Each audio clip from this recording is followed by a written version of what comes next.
శ్రావణభూతి పైకి లేచారు. గురువుగారు పద్యం నాయన, మన కార్యక్రమంలో ఈ యొక్క నీతి పద్యాలు అనేక మంది రాసి ఉన్నారు. ఈ నీతులన్నీ కూడా సమాజానికి ఉపకరించాలి. మానవులకు నీతిలో ఉండేటువంటి జ్ఞానం అర్థం చేసుకొని దాన్ని ఆచరించాలి అనేటటువంటి తత్వం రావాలి. ఆచరించాలి అనే తత్వం లేకపోతే, అనే ఆలోచన లేకపోతే ఇవన్నీ వృధా. ఎందుకు చెప్పుకోవటం? అనేకం ఉన్నాయి. ప్రపంచంలో అనేక విషయాలు ఇప్పుడు కంటి ముందు వస్తున్నాయి.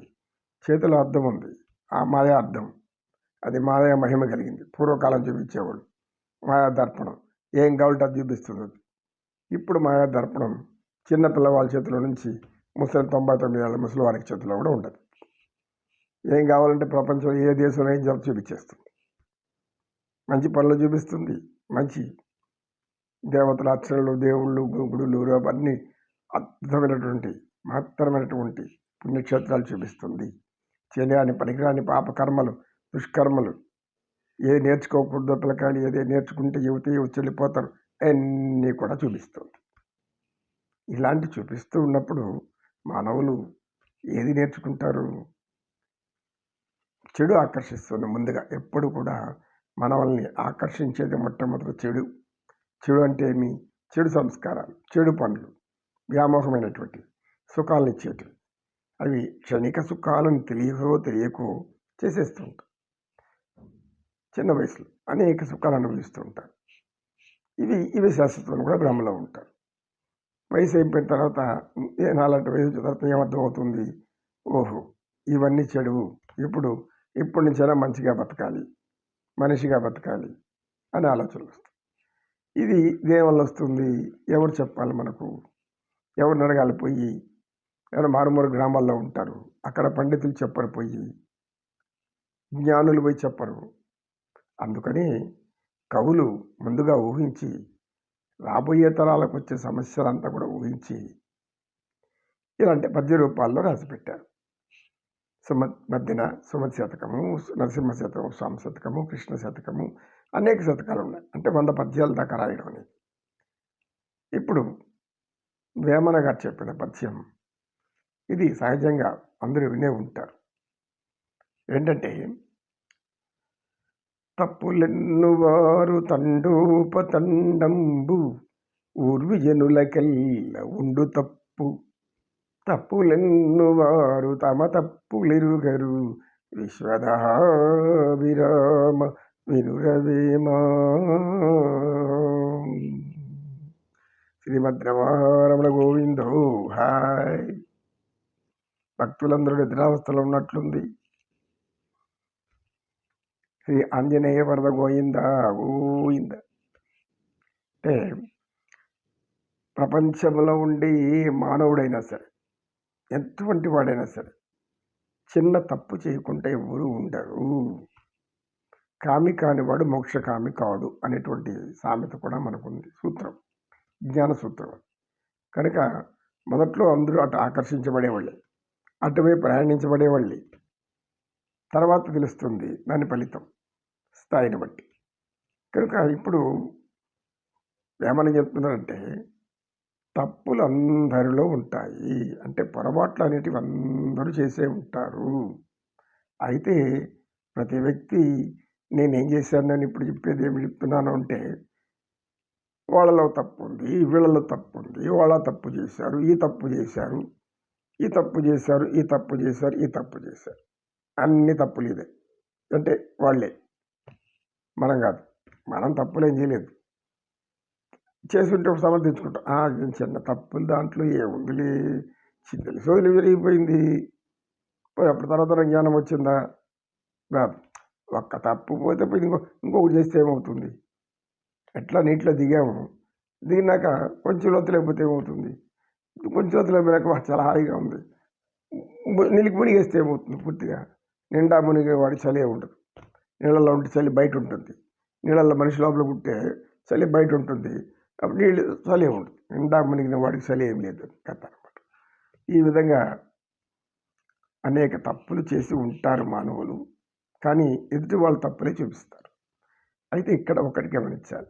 ఇలా అన్నప్పుడు, ఇలా చూపించినప్పుడు ఈ 3 వేళ్ళు మనల్ని చూపిస్తున్నాయి. ఈ బొటన వేలు ముఖ్యంగా మన తలకేసి చూపిస్తా ఉంది. అరే బుర్ర లేనోడా! నీ బుర్రలో 99 తప్పులుండాయి. ఈ 3 వేళ్ళు నీ హృదయంలో అవన్నీ దాగిపెట్టుకున్నావు. నిక్షిప్తమైంది ఇక్కడ అన్నీ కూడా నీ మనసులో.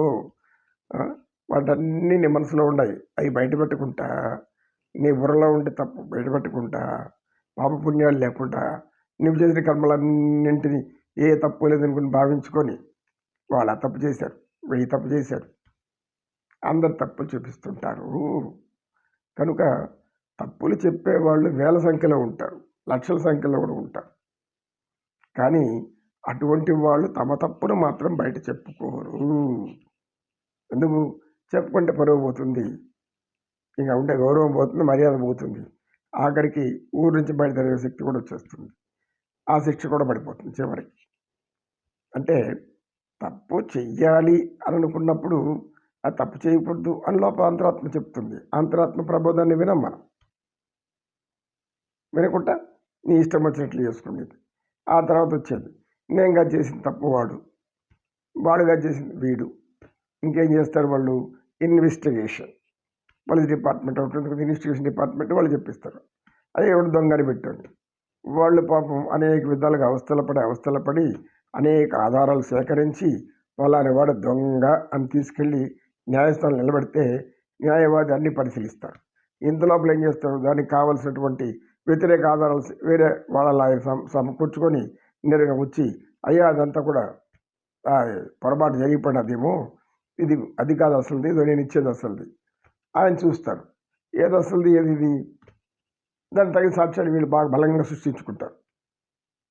ఎందుకు? కాపాడాలని తప్పు చేసేవాడిని. అప్పుడు ఏం చేస్తారు? న్యాయవాది సాక్ష్యాలు ముఖ్యం. కోర్టుకి ఏం కావాలి? సాక్ష్యం ముఖ్యం. సాక్ష్యాధారాలు లేని కోర్టు ఏం చేయలేదు కదా. కనుక న్యాయం ఈ తీర్పు ఏం చేయాలో ఆయన కాసేపు దాన్ని అట్లయితే పెడతాడు, 1 రోజులు ఆలోచిస్తాడు. తర్వాత సత్యం బయటపడితే ఆ సత్యానికి అనుకూలంగా తీర్పు వస్తుంది. లేదు వీళ్ళు ఇచ్చింది సరైందని ఆయన అనుకున్నారంటే ఆ తీర్పు వస్తుంది. కాబట్టి న్యాయస్థానాల్లో న్యాయమూర్తులు ఎప్పుడు కూడా తప్పని చెప్తారు కానీ దాన్ని సమర్థించరు. కనుక మానవులందరూ కూడా తప్పులు చేస్తూనే ఉంటారు. తప్పులు చేయని వాడంటే ఎవ్వడూ ఉండడు. తప్పులెన్నవారు తండోపతండం ఉద్విజనుల కల్లా ఉండు తప్పులెన్నవారు తమ తప్పులు ఎరుగరు విశ్వదాభిరామ. అంటే మన తప్పులు కప్పిపుచ్చుకొనేసి ఇతరులను తప్పులు చూపిస్తూ ఉంటే తప్పదు. తప్పులు మనలో కూడా ఉంది కాబట్టి ఇతరుల తప్పులు మనం చెప్పాల్సిన పని లేదు.